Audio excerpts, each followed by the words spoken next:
"You can handle all 5 of us?" said the beautiful woman living in his inherited cabin.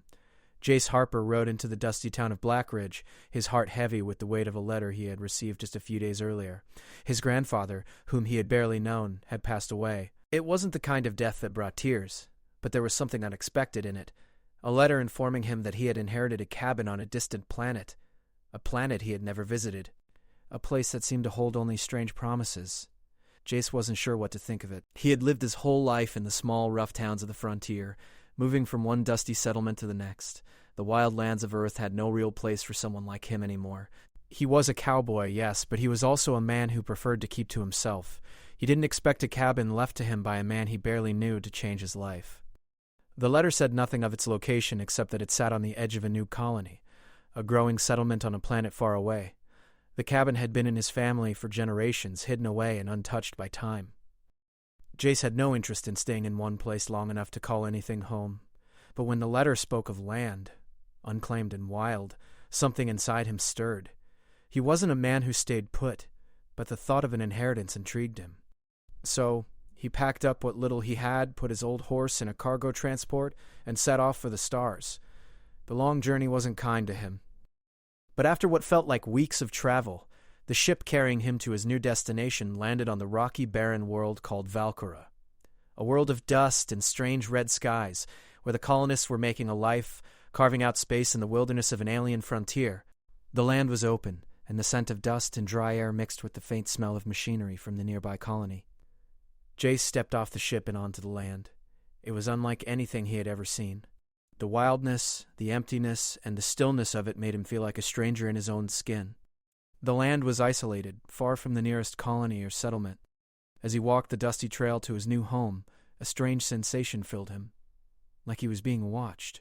But there was no one around, only the distant sounds of a few scattered creatures in the rocks, their calls echoing through the empty plains. The cabin came into view after a few hours of walking. It was a small, sturdy building, looking as though it had been built to withstand the harsh winds and storms of Valkora. The walls were made of heavy timber, and the roof slanted down to protect the structure from the dust storms that often swept across the land. As Jace approached, something caught his eye. There were figures, women to be exact, standing outside the cabin. Their faces were serious, their eyes watching him. They stood together, as if waiting for something. Their presence was unexpected, and Jace stopped for a moment, trying to make sense of what he was seeing. The women were beautiful, yes, but there was something more to them. They weren't just standing around idly. They held themselves like warriors, their posture suggesting a readiness to act at a moment's notice. The tallest woman, with long dark hair and sharp eyes, stepped forward. She was the first to speak. "You can handle all 5 of us?" she asked, her voice firm, almost challenging. The others watched him closely, their expressions unreadable. Jace stood still, unsure of how to respond. I'm Jace Harper. This place, it's mine, I think." He motioned to the cabin, still trying to process what was happening. The woman raised an eyebrow. "Your grandfather left it to you?" she asked. Jace nodded. "Yeah, that's what the letter said." The woman stepped closer, her eyes never leaving his. "Well then, welcome to the land of Valkora," she said. "But don't think you can just come here and take over. We've made a life here. This cabin is not just yours. It's ours, too." Her words were sharp, but there was no malice behind them, only a firm resolve. Jace was caught off guard. He had expected an empty cabin, ready for him to move in and start anew. Instead, he found a group of women who seemed to have staked a claim to the land just as much as he had. The second woman, with short blonde hair and a quiet intensity in her eyes, stepped forward next. "We've been here a long time. This land isn't easy to live on. We've fought to survive, and we're not about to let some man waltz in and take it from us." Jace felt his stomach tighten. This wasn't going the way he'd expected. He was a cowboy, used to rough and tough situations, but he wasn't prepared for this. He'd hoped for peace, for solitude. Now, he wasn't sure what he had stepped into. The third woman, who had dark skin and a scar running down her cheek, smiled faintly. "But we're not saying you can't stay. We're just saying you need to prove you can handle this. All of it." She gestured to the wilderness around them, the vast emptiness of the planet. "We've managed on our own. Let's see if you can do the same." Jace, trying to find his footing in this new, strange world, took a deep breath. "What do you want from me?" he asked, his voice calm but filled with curiosity. The woman who had first spoken, whose name Jace soon learned was Lyra, smirked. "Prove you can handle this land these women, and this life. Do that, and we'll see if you can earn your place here. This isn't Earth." Jace wasn't sure what to make of the women or their challenges, but one thing was clear. They weren't going to make it easy for him. As Lyra and the others turned to leave, she called back over her shoulder, "You'll need to prove more than just strength, Jace Harper. There's a lot more to this land than you think." Jace stood alone in the fading light, the weight of the women's words hanging heavy on his shoulders. He looked at the cabin and realized this wasn't going to be an ordinary inheritance. It was a challenge, a test. But for the first time in his life, Jace felt the stirrings of something deeper than just survival. He felt a pull to this place, a need to prove himself not only to the land, but to the women who called it their home. Jace woke early the next morning, the sun barely peeking over the distant mountains. The cold air bit at his skin as he made his way to the cabin. He had slept poorly, his mind racing with thoughts of the women he had met the day before. They were strong, fearless, and they had made it clear that they didn't trust him. But he had no choice. He had to stay. The cabin, the land, and whatever secrets it held were his inheritance. And he wasn't about to back down. As he approached the cabin, he saw them standing outside again, just like before. This time, there was a quiet determination in their eyes. Lyra, the woman who had spoken the most the day before, stood at the front. She crossed her arms over her chest and gave him a stern look. "So, Harper," Lyra said, "you say you can handle this place. But we're going to see if you can handle the land. We'll put you to the test." Jace nodded, trying to hide the nerves building in his chest. He had never been one for tests or proving himself to anyone, but this was different. He had no choice. "We'll start with something simple," Lyra continued. "You're going to need to know how to survive out here. Valcora is harsh. It doesn't care who you are or what you think you know. If you can't make it, you won't last long." She motioned to the others. The tall, dark-haired woman, who was always watching him with sharp, calculating eyes, stepped forward. "I'm Mara," she said. "I'll be your guide for this challenge. You'll be spending the day out in the wilderness. The goal is simple: survive. We'll give you the basics, but after that, you're on your own." Jace felt the weight of her words. He had faced danger before, but this was different. He had no idea what Valcora was like, what kind of threats the land held. He had heard stories, but none of them prepared him for this. Mara handed him a small pack. Inside were a few supplies: water, a knife, some dried meat, and a map. It wasn't much, but it was enough to get him started. "There's a river a few miles to the east," she said. "Get there by sundown, and you pass. Fail, and you stay out here for the night. Understand?" Jace nodded, the tension in his shoulders tightening. He wasn't sure if he was ready, but he wasn't about to back down now. With that, Mara turned and walked away, the others watching him with a mix of curiosity and skepticism. Lyra didn't say a word, but gave him a nod, as if to say, "Let's see what you're made of." Jace watched them disappear into the distance, then turned to face the wilderness ahead. He could feel the weight of the challenge pressing on him. The land was wild, untamed, and every step he took felt like a test in itself.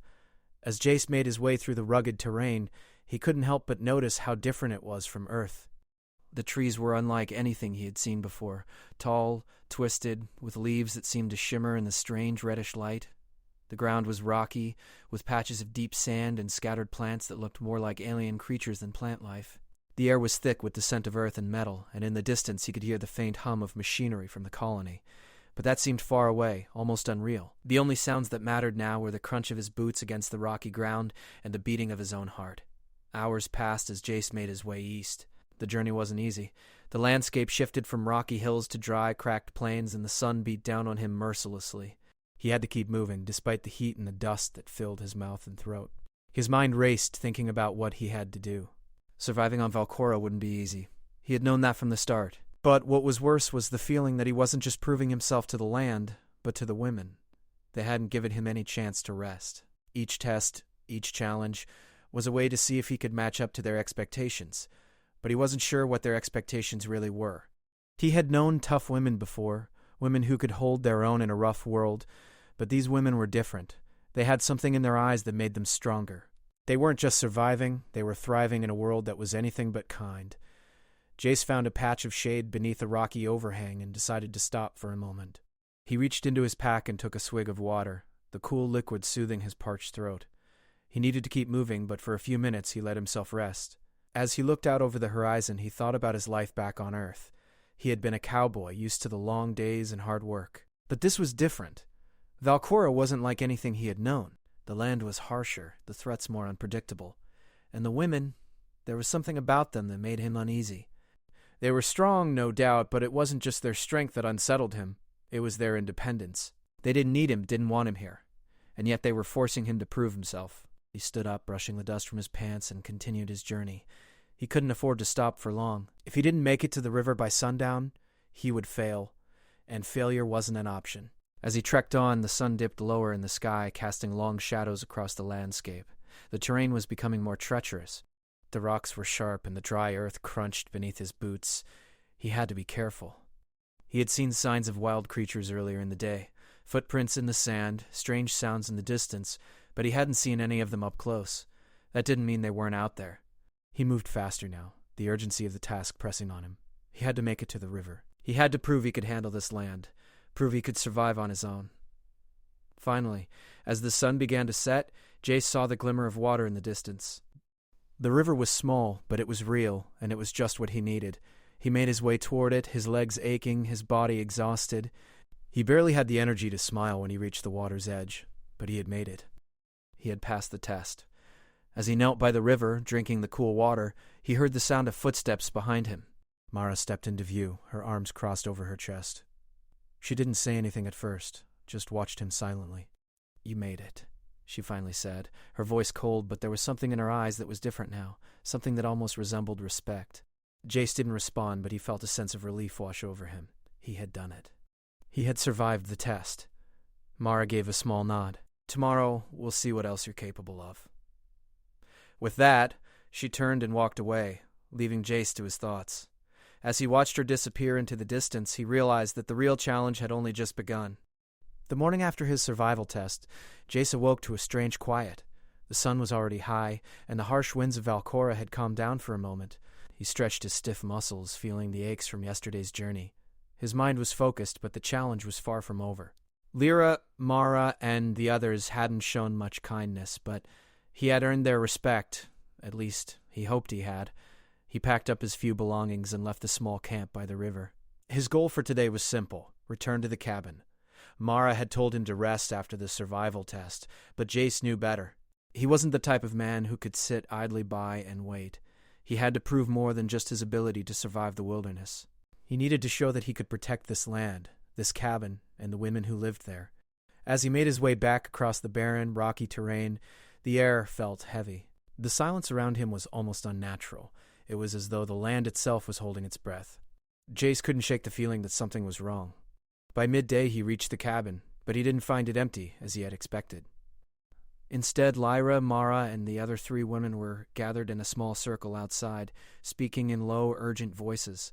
Their conversation stopped when they saw him approach, their faces serious. "What's going on?" Jace asked, his curiosity piqued. He had grown used to the tension between them, but today there was a new, darker edge to it. Lyra stepped forward, her eyes narrowed. "We've been hearing strange things," she said, her voice steady but filled with a rare sense of concern. "There are rumors about the colony leaders. We think they're planning something. They might be sending mercenaries after us." Jace frowned. "Mercenaries? What for?" Mara, standing next to Lyra, looked at him with a grim expression. "They know about the land under the cabin. They want it. It's valuable. We think they've sent people to take it from us." Jace's mind raced. The cabin had seemed like an isolated, forgotten place, but he had only been here for a short time. What did the colony's leaders know that he didn't? He glanced at the women, trying to read their faces. They were worried, but there was something else in their eyes. Something that told him they had been through this before.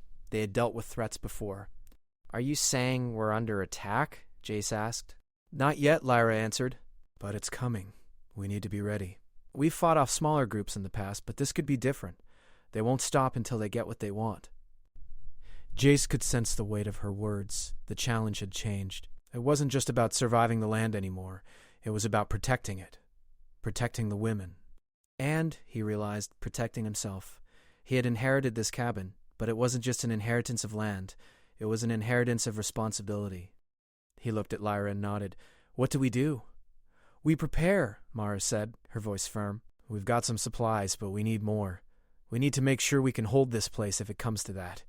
The women quickly set to work. Jace had no idea what to do at first, but he followed their lead. They divided into groups, each assigned a task. Some began reinforcing the cabin's walls with rocks and timber. Others worked on securing the surrounding area, making sure they had clear lines of sight and a way to defend themselves if needed. Jace worked alongside them, his mind focused but alert. He couldn't help but feel a growing sense of respect for these women. They weren't just survivors. They were fighters. Every one of them had their own story, their own skills, and they were all determined to protect what they had built here. As the sun began to set, Jace and the women finished their preparations. The air felt thicker now, the oppressive silence broken only by the wind that had started to pick up again. It wasn't the peaceful silence of a normal night. It was the kind of silence that came before a storm. Jace sat down on the porch of the cabin, his eyes scanning the horizon. He didn't know what was coming, but he knew one thing. He was part of this now. There was no turning back. As night fell, the sounds of the wilderness began to grow louder. Strange, unsettling noises from the distant hills. Jace had heard them before, but tonight they seemed different. It was as if the whole land was on edge, waiting for something. He couldn't shake the feeling that danger was closing in. He stood up, his hand resting on the worn hilt of his knife, and turned to Lyra. "Do you think they'll come tonight?" "I don't know," she said, her voice quiet. "But we'll be ready. We've fought before." "We'll fight again if we have to." Jace nodded, the weight of her words settling on him. The night passed in tense silence, with all of them keeping watch. There was no sign of the mercenaries, but Jace couldn't relax. The threat was real, and they were all vulnerable. In the early hours of the morning, Jace awoke to the sound of a distant engine. His heart raced as he sprang to his feet, looking out over the horizon. A faint glow in the distance, lights from a vehicle, or maybe more, was moving toward them. It was hard to tell from this distance, but the sight sent a wave of cold fear through him. "They're coming," he said, his voice hoarse from the tension. Lyra stood beside him, her face hard. "Stay sharp. This is it." The women quickly gathered their weapons, preparing for the worst. Jace joined them, his pulse pounding in his ears. He had no experience with battles like this, but he wasn't going to let the women face this alone. They had welcomed him into their home, and now he was going to fight beside them. The distant vehicle drew closer, its engine roaring louder with every passing second. Jace could feel the adrenaline rushing through his veins. This was what he had been waiting for, the moment when he would prove that he belonged here, that he could protect this place, this land, and the women who had made it their home. As the lights grew brighter, Jace took a deep breath, readying himself for whatever would come. This was Valcora. This was their home, and no one was taking it from them. The night was still. The wind had died down, and the eerie silence that had blanketed the cabin was replaced by the distant hum of engines. Jace stood on the porch, eyes narrowed, watching the faint glow of headlights that cut through the darkness. His heart raced in his chest, and his grip tightened around the handle of his knife. He had no experience in full-scale battles, but the women around him had seen far worse. They were ready for what was coming. Lyra joined him, her expression unwavering. "They're here," she said, her voice low, but filled with a cold, determined resolve. Jace didn't respond, he simply nodded. He had already heard the engines growing louder, growing closer. He wasn't just standing here waiting for a fight. He was about to face the unknown with the women who had challenged him from the start, the ones who had forced him to prove that he could handle this place. He was no longer just an outsider. Well, this was his fight now. The women quickly gathered near the cabin, standing in strategic positions. They moved with precision, each taking their place like clockwork. The tall, dark-haired Mara stood near the far corner, her sharp eyes scanning the horizon. The woman with the scar on her cheek, Cora, was at the rear of the cabin, keeping watch over the surroundings. The other women, each skilled in her own right, moved silently, their faces hard with focus. "We need to stay sharp," Lyra said, her voice barely a whisper. "We don't know how many of them there are, but we can't afford to make mistakes." Jace stepped forward, his hand resting on his knife. He had to admit the weight of the situation was starting to sink in. The colony's mercenaries were no ordinary threat. They had come to take what wasn't theirs, and the women were ready to defend what they had built. And Jace, well, he wasn't going to let them do it alone. He joined Mara at the corner of the cabin. "What's the plan?" he asked, keeping his voice steady. Mara glanced at him, her gaze cold but calculated. "Stay out of sight. We'll let them get close, then strike fast. We don't want them to know exactly where we are." Jace nodded. He could feel the tension in the air, thick like a storm about to break. He wasn't used to this kind of quiet. The stillness felt unnatural, like the land itself was waiting for something to happen. Minutes passed, but it felt like hours. Jace's nerves were on edge. The engines were almost upon them now. He could hear the crunch of tires on gravel as the mercenaries drew closer, their lights flashing across the barren landscape. "Get ready," Lyra's voice came from behind him, calm and commanding. She had positioned herself near the front of the cabin, ready to make the first move. Jace tightened his grip on his knife, his senses heightened. He was ready, but no one could ever fully be ready for what was about to come. The first mercenary vehicle appeared, its headlights cutting through the night. A second followed, then a third. The vehicle slowed as they approached the cabin, and the men inside jumped out. They were dressed in combat gear, their weapons glinting in the dim light. Jace's heart raced as the mercenaries spread out, moving cautiously toward the cabin. They didn't know where the women were, but they knew they were close. Now. Lyra's voice was sharp, cutting through the silence. In an instant, the women sprang into action. Jace watched as Lyra and Mara moved like shadows, swift and precise. Lyra took down the first mercenary, her knife flashing in the moonlight. Mara followed, using a heavy rifle to take out another. The others, Cora and the rest, moved just as quickly, each handling her weapon with deadly skill. The mercenaries were taken off guard. They had expected a fight, but they hadn't expected it to come so fast. The women were relentless, outnumbered but not outmatched. They fought with the fierce energy of people protecting what mattered most, what they had earned, what they had built, the cabin, the land, and the future they had carved out in the harsh wilderness of Valcora. Jace moved into the fray, his knife flashing through the air as he took down one of the attackers. He was fast, but it wasn't just about speed. It was about knowing when to strike, when to wait, and when to take a risk. He had learned that much from the women in the past few days. A second wave of mercenaries rushed toward them, but Jace and the women were ready. Lyra's sharp eyes tracked each movement, and she gave quick, precise commands. Cora covered their backs, keeping the rear secure. Mara, who had shown herself to be an expert with the rifle, took out another group of mercenaries as they approached. Jace felt a surge of adrenaline as he fought. His movements were fluid now, instinctive. He wasn't just reacting, he was part of the team, part of the fight. He had proven himself in the wilderness, but this was different. This was real. He wasn't just fighting to survive. He was fighting for something bigger than himself. The battle raged on. The mercenaries, though well-trained, couldn't match the speed and precision of the women. The cabin was their home, and they would protect it at all costs. Jace had joined them, but it was clear now that they had accepted him as one of their own. He wasn't just some outsider anymore. He was part of their family. After what seemed like hours, the mercenaries began to retreat. Their numbers were thinning, and their confidence was shaken. The women, despite their weariness, kept pushing forward. Jace moved with them, his determination matching theirs. In the end, the mercenaries had been driven off, their vehicles abandoned in the dust. The women stood together, breathing heavily but triumphant. Jace stood beside them, his body sore, his heart still racing. They had won. They had defended their home. Lyra turned to Jace, her face hard but with a glint of approval in her eyes. "You did good," she said simply. "You've earned your place here." Jace nodded, his breath coming in slow, steady gasps. He had done it. He had proven himself, not just to the women, but to himself as well. The fight was over, but the land, the cabin, and the life they had built would always be worth protecting. Valcora was harsh, unforgiving, but it was theirs. And as long as they stood together, no one would take it from them. Jace looked at the women around him, his new family, and realized that this was where he belonged. This was his home now.